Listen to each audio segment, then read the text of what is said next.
quando você recua para épocas mais remotas da civilização, você não vê um fenômeno chamado música. Você vê um misto. A música surge intrinsecamente associada a três coisas: à dança, ao trabalho e ao ritual. Portanto, essa música pura, música enquanto tal, é uma criação tardia. Ela resulta de decisões tomadas pelos músicos que decidem delimitar o seu território para distingui-lo de tudo mais. Mas, se a música fosse essencialmente isso, ela teria sido sempre essencialmente isso. Você verá, por exemplo, que Platão considerava a música um dos elementos fundamentais para a educação e a formação da alma, para desenvolver nos indivíduos o senso da harmonia. A harmonia, então, é uma das modalidades. Se nós formos definir a harmonia, nós vamos ter que defini-la como uma espécie de concordância, ou uma espécie de coerência, ou uma espécie de integridade. Não é isso? Então, a harmonia pertence a essa espécie, a espécie, né, coerência, integridade, totalidade, senso de totalidade. Ora, se a música ela existe precisamente para isso, e foi assim que Platão a compreendeu, e foi assim que muitas civilizações antigas a compreenderam, tá certo? E, por exemplo, usando a música para criar um ritmo no trabalho. Por exemplo, os plantadores e colhedores, na hora da colheita, vão agindo ritmicamente levados por uma melodia, né?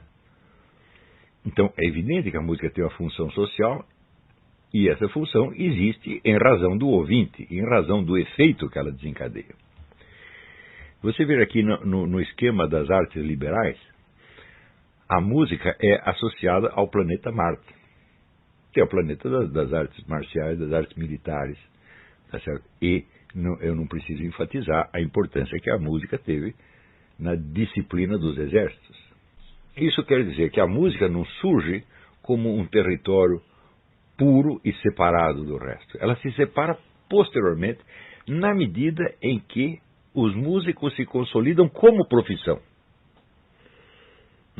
e adquirem um certo prestígio a partir do século XIX que eles não tinham antes. Você vê que o músico, no tempo, por exemplo, de Luís XIV, o músico era considerado um funcionário da corte como um cozinheiro, ou como uma doméstica. Quer dizer, um aqui faz a comida, o outro faz a música para a gente ouvir enquanto está comendo. Então, o músico não era uma profissão de prestígio, né? Você vê que os músicos daquela época, nenhum foi chamado de gênio. A ideia de gênio só surge no século XIX. Né? E na hora que os músicos se tornam uma profissão altamente rentável. Né? Você vê que um camarada como Bach, por exemplo, sempre teve uma existência muito humilde de funcionário menor. E quando você chega depois, no século XIX, você já vê, por exemplo, um Beethoven mandando as favas toda a aristocracia, porque ele considera: eu sou um gênio, esses caras são umas bestas. Então ele já cria uma outra hierarquia, que é a hierarquia do talento, que deve se sobrepor à hierarquia social herdada dos costumes, da tradição, etc, etc. Quando depois você passa de Beethoven a Wagner, Wagner escravizava, né, os seus patrocinadores. Escravizava, humilhava, comia a mulher dos fulanos e ele saía falando mal. E achava que estava no seu pleno direito. Por quê? Porque ele era o gênio da música. Então, a ideia da música pura, ela é um subproduto da ascensão social do músico. Que pensa assim: se o Wagner pode impor toda essa humilhação, né, às pessoas das altas hierarquias sociais, então nós podemos impor a humilhação a todo mundo. Nós fazemos a música do jeito que nós queremos e pouco importa o ouvinte. Então isso cria uma espécie de imperialismo musical, onde os músicos compõem para outros músicos. Né? Eu fiz essa música para quem compreende as escalas, para quem compreende a lógica da música, e se você não compreende, você é um profano. Então a música se torna um negócio esotérico, evidentemente, né?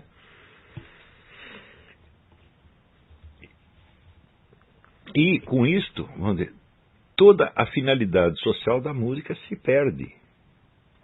E começa a surgir um outro tipo de música que atende à função social, que é o que hoje nós chamamos de música popular.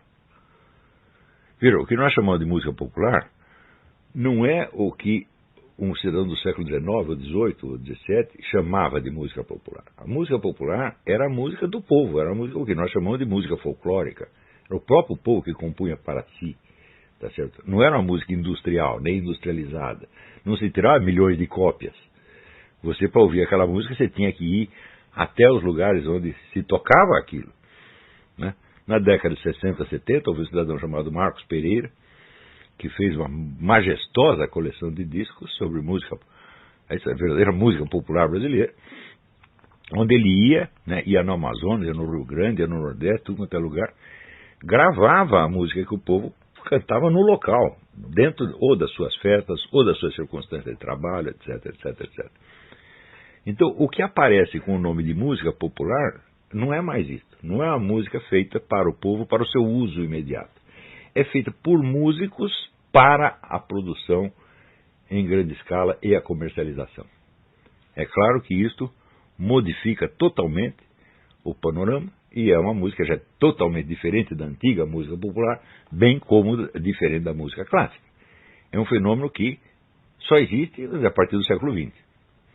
Se não existisse, vamos dizer, os discos, o rádio, a TV, não existiria isto. Tá certo? Então, nós podemos chamá-la a coisa mais... O termo mais certo não é música popular, é música industrial. Existindo, é claro, várias interfaces. Indivíduos que vêm da música popular e se encaixam depois dentro da música industrial. Um exemplo é o famoso Luiz Gonzaga, o Rei do Baião. É um homem que começa a fazer música para o seu local, para a sua cultura local, tal, mas depois alguém ouve e chama ele para gravar disco e ele começa a fazer sucesso. Outro exemplo é o Dorival Caymmi. O Dorival Caymmi também tem uma origem popular. Né?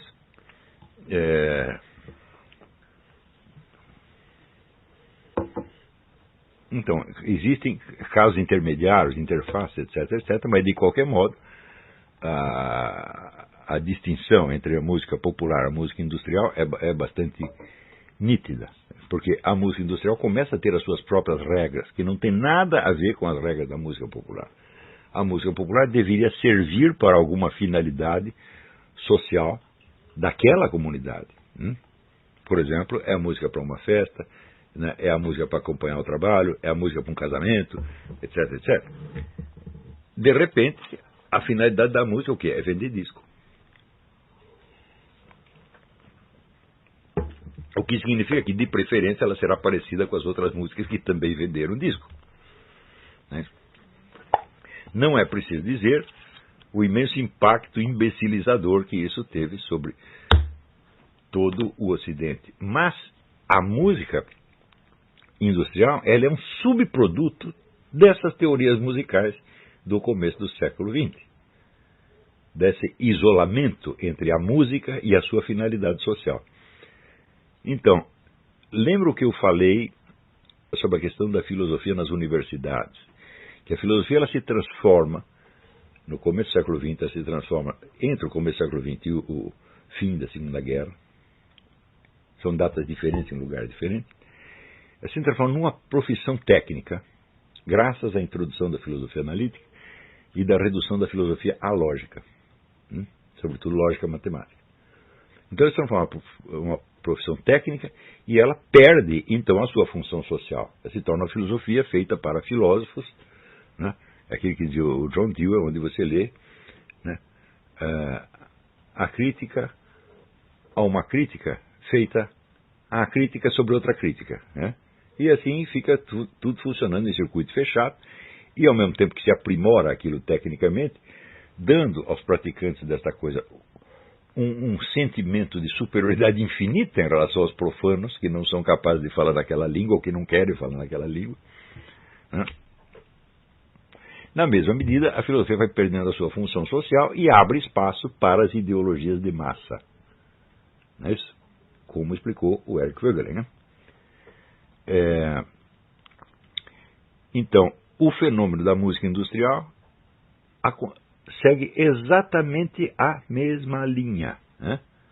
A música se fecha numa comunidade profissional de eleitos, que se consideram infinitamente superiores aos profanos, e vem alguém e ocupa o espaço. Portanto, que essa música industrial acabasse desempenhando também uma função eminente em favor das ideologias de massa, não tem nada de estranho, porque são fenômenos que surgem da mesma origem.